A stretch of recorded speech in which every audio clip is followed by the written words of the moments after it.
આપ સર્વોને હેતપૂર્વક જય શ્રી સ્વામિનારાયણ। આજની સત્સંગ કથા વાર્તા નિજ મંદિર સાવરકુંડલા। આજની સત્સંગ કથા વાર્તામાં આપણે શ્રીમદ સત્સંગી જીવનની કથા સાંભળશું। પ્રકરણ 4 અધ્યાય 62।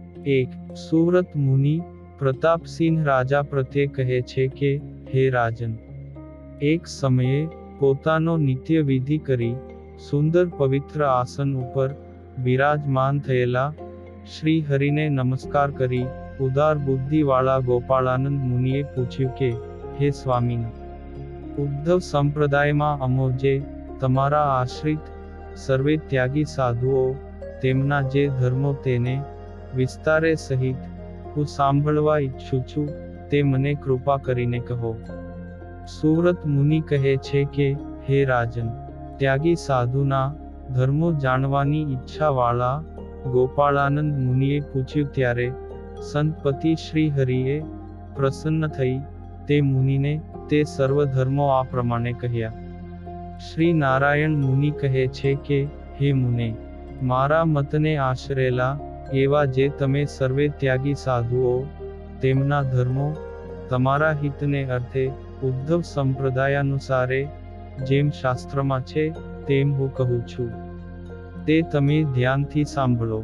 હે મુને, સર્વના કારણ શ્રી કૃષ્ણ ભગવાનને વિશે તે ભગવાનના મહાત્મ્ય જ્ઞાને યુક્ત નિરંતર એકાંતિકી ભક્તિ કરવી તે જ ત્યાગી સાધુઓનો પરમ ધર્મ છે।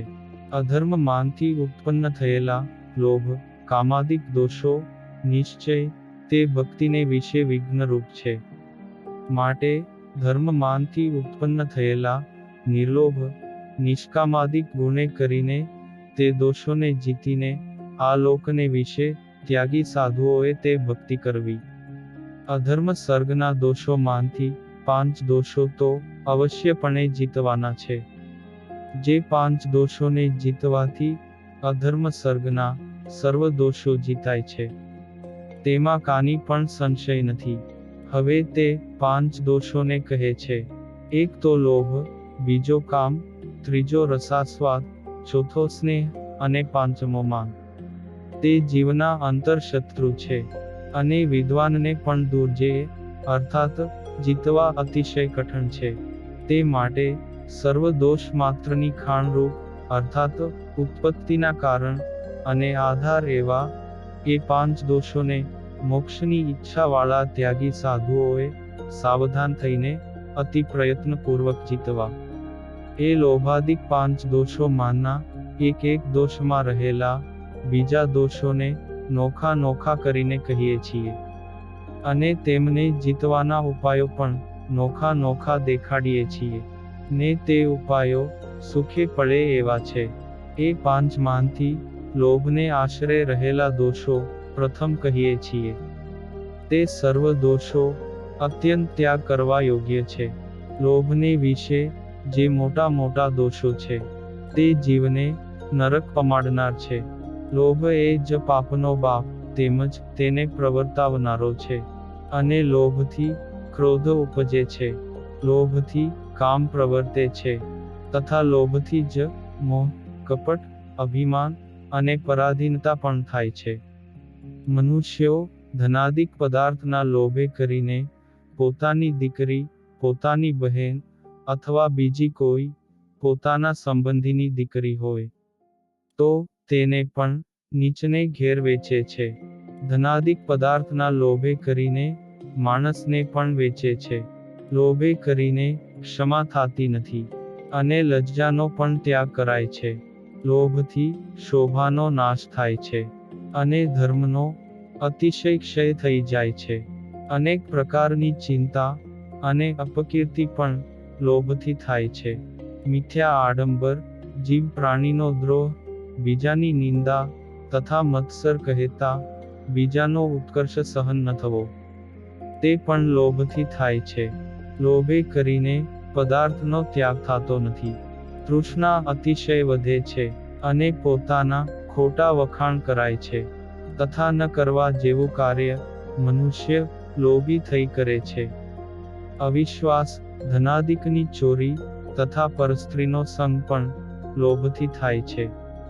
લોભે કરીને અતિશય દીનપણાનો તથા વિચાર્યા વિના તત્કાળ ક્રિયા કરી નાખવાનો વેગ થઈ જાય છે. ભયંકર મૃત્યુનો વેગ અર્થાત ઘણાક માણસ મરાઈ જાય એવી ક્રિયા પણ લોભથી કરે છે. બળવાન ઈર્ષ્યાનો વેગ થાય છે, અર્થાત કોઈ રીતે ટાળી ટળે નહીં એવી ઈર્ષ્યા ઉપજે છે. દુર્જય મિથ્યાપણાનો વેગ પણ લોભથી પ્રવર્તે છે, અર્થાત કેવળ અસત્ય જ બોલાય છે. કોઈ રીતે અટકાવી ન શકાય એવો રસનો વેગ તે લોભથી પ્રવર્તે છે. ને બીજા સર્વ દોષો પણ લોભથી ફેલાય છે. માટે નિશ્ચય સર્વે પાપનું મૂળ કારણ લોભ છે. લોભને વિશે રહેલા સર્વે દોષો પોતાના મોક્ષરૂપ સ્વાર્થનો નાશ કરનારા છે. એવી રીતે સંતનો સમાગમ કરીને પોતાના હૃદયમાં નિશ્ચય કરી બુદ્ધિવાન મનુષ્ય લોભને જીતવો. જનક રાજા, યુવનાશ્વ રાજા, વૃષાદર્ભી રાજા એ આદિ કેટલાક રાજાઓ લોભનો નાશ કરી પરમ સુખને પામ્યા હતા. તે માટે મોક્ષની ઈચ્છાવાળાને લોભ તો નિશ્ચય ત્યાગ કરવા યોગ્ય છે. વળી સતશાસ્ત્રોનું જ્ઞાન તથા બીજા અનેક સદ્ગુણો એક લોભે કરીને દોષરૂપ થઈ જાય છે. એવા લોભને રૂઢી બુદ્ધિવાળો પુરુષ તો કેમ આશરે? ન જ આશરે. હવે એવા લોભને અમારા ત્યાગી સાધુઓ જે ઉપાયોનો આશ્રય કરીને જીતે તે ઉપાયો કહીએ છીએ. તે ઉપાયોને મોટા સાધુ પુરુષોએ માનેલા છે. હે મુનિ, જીવ જે પદાર્થનો લોભ કરે તે પદાર્થ નિશ્ચય નાશવંત છે. અને જે શરીરના સુખને અર્થે લોભ કરે તે શરીર પણ ક્ષણમાં નાશ પામી જાય તેવું છે. દેહ અને દ્રવ્યાદિક પદાર્થોનું અસત્યપણું છે. તો પણ જીવ લોભથી જે પાપ કરે તે પાપ કર્મ નિશ્ચય એ જીવને સાચા થઈને વળગે છે. અને તે પાપ કર્મે કરીને નાના પ્રકારના નરકને પામે છે. તથા શ્વાન અને શુકર આદિક નાના પ્રકારના ભૂંડા અવતારને નિશ્ચય વારંવાર પામે છે. તે માટે ત્યાગી સાધુઓ કાનને પ્રિય લાગે એવી ગ્રામ્ય વાર્તા સાંભળવા લોભાય નહીં.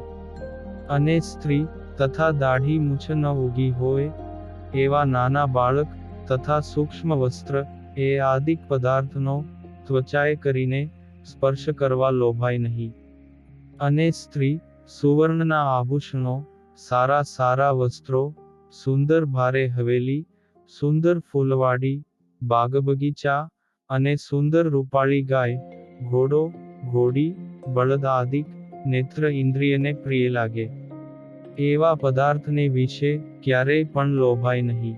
નાના પ્રકારના ખાટા, ખારા, તીખા, ગળ્યા, ચીકણા આદિક રસે યુક્ત એવા ભક્ષ્ય, ભોજ્ય, લેહ્ય, ચોષ્ય એ 4 પ્રકારના જીહવા ઇન્દ્રિયને પ્રિય લાગે એવા પદાર્થોમાં દોષ દ્રષ્ટિએ કરીને બુદ્ધિવાન ત્યાગી સાધુ ક્યારેય લોભાય નહીં. સુગંધી માનતેલ, નાના પ્રકારનું અત્તર, નાના પ્રકારના પુષ્પ, નાના પ્રકારનું ચંદન એ આદિક નાસિકા ઇન્દ્રિયને પ્રિય લાગે એવા પદાર્થોમાં બુદ્ધિવાન ત્યાગી સાધુ ક્યારેય લોભાય નહીં. એવી રીતે રમણીય અને ઇન્દ્રિયોને ક્ષોભ કરનારા એવા જે પંચ ઇન્દ્રિયોના 5 વિષયોમાં ત્યાગી સાધુને લોભાવું નહીં. વિષયને વિશે આસક્તિએ રહિત એવો જે સાધુ તે 5 ઇન્દ્રિયોની વૃત્તિઓ જે સ્વાભાવિકપણે પોતપોતાના વિષયોમાં જાય તેને તે વિષય માનથી ખેંચીને પાછી વાળી લે તે સાધુને વિવેકીઓ જીતેન્દ્રિય કહે છે. 5 ઇન્દ્રિયો પોતપોતાના વિષયને વિશે પ્રવર્તતી હોય તેને મન નિશ્ચય અનુસરે છે. અર્થાત મન પણ ઇન્દ્રિયો ભેળું 5 વિષયોમાં જાય છે. એવી રીતે 5 ઇન્દ્રિયો અને છઠ્ઠું મન તેનો આશ્રય કરીને લોભાદિક એ 5 શત્રુઓ જીવને પીડે છે. અને ત્યાગી સાધુઓને પોતાની 5 ઇન્દ્રિયો, અને છઠ્ઠું મન, તે જ નિશ્ચય, તેમના શત્રુ છે. માટે મોક્ષને ઈચ્છનારા ત્યાગી સાધુએ પ્રયત્ન કરીને 5 ઇન્દ્રિયો અને છઠ્ઠું મન, તેમને વિશેષપણે કરીને જીતવા. આમ પ્રભુ શ્રી હરિએ પંચ વિષયરૂપ 5 દોષો કહ્યા. અને હવે પછીની કથા વાર્તા આપણે આગળના ભાગમાં સાંભળશું. અત્યારે આપ સર્વોને ભાવથી જય શ્રી સ્વામિનારાયણ.